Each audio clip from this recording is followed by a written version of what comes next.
Well, every Friday, we provide an opportunity for real talkers to get a few things off their chest, right? To say what they really mean using this megaphone. It's presented by our great friends at Local Environmental Services. It's a weekly tradition we call a Trash Talk. All right, with this one from Ron. I love this, to talk at RyanJesperson.com. Ron says, I think I'd like to stir the pot here.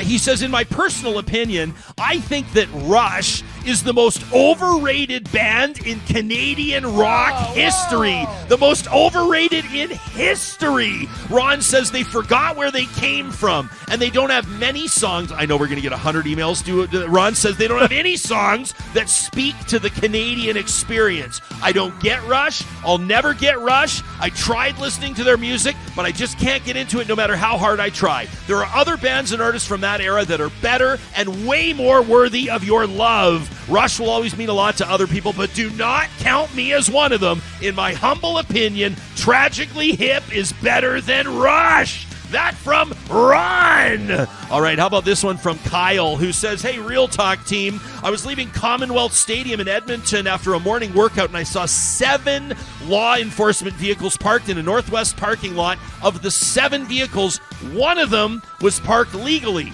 2 of them were parked in front of the bollards, 1 beside the sidewalk. 3 of them parked in accessible or handicapped parking stalls. I've seen this on multiple occasions. The vehicles unattended, some of them still running. It appeared to me they were at a meeting inside. The SUVs unmarked, so I don't know if it was EPS, RCMP, or what, but they were unmistakably law enforcement. I took pictures to verify. Kyle will take your word for it. He says there were easily 100 open parking spots, just slightly less close to the doors. Now, given the PR crisis that law enforcement's been experiencing over the past few years, acutely over the past 2 years, this sends a terrible message to the citizens to be brazenly and repeatedly disregarding the very rules they expect the rest of us to follow.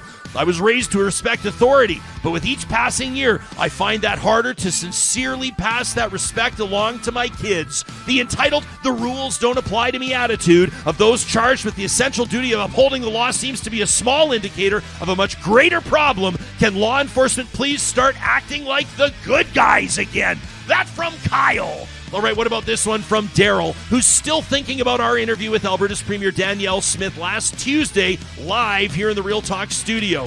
Daryl says Smith talked about addiction and mental health from the lockdown. She talks about how mental health and addiction contributes to crime. So her thought is to create a provincial law enforcement agency.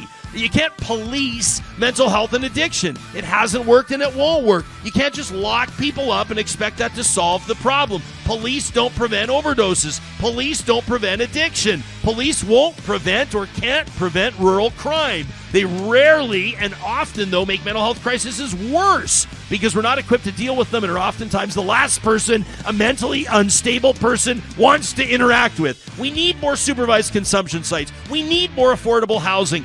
None of this, which the Premier brought up in talking about addiction and mental health. We need to fix the root of the problem, not just punish the consequence of the problem. That from Daryl. And this from Brad, who says Danielle Smith strikes me as closer to Jamie Soleil in temperament as opposed to that of a premier. She doesn't strike me as premier material. Her comments about François Legault, the Premier of Quebec, on your show, Ryan, I can't see anything other than a nod to the separatist elements that broke off of her Wild Rose Party. Now, I have my bias, so I'll admit, I was hoping for a scathing ripper to shreds type interview, and maybe that wasn't a real expectation, but I'm frustrated with you, Jespo. You know, you go online, you read the comments of support that buy into her weaving tales. They hear underlying messages that she's not saying out loud, and it bugs the shit out of me, says Brad. I'm hoping for a resounding defeat that could force a party to find a standard of truth. Now, Brad and everybody else sent us an email by way of the Connect link on our website, RyanJesperson.com, or directly to talk at RyanJesperson.com. We accept trash talk emails 7 days a week. And, of course, we send it out in a special podcast edition on Saturday. Coming up next week, we're going to take a look at that new cabinet from the Premier. We expect to speak to the official opposition leader, still working with her team on that, and other issues that are making news across the country. We wouldn't be at 500 episodes without you, Real Talkers, and from the bottom of our hearts, thank you. We'll see you Monday.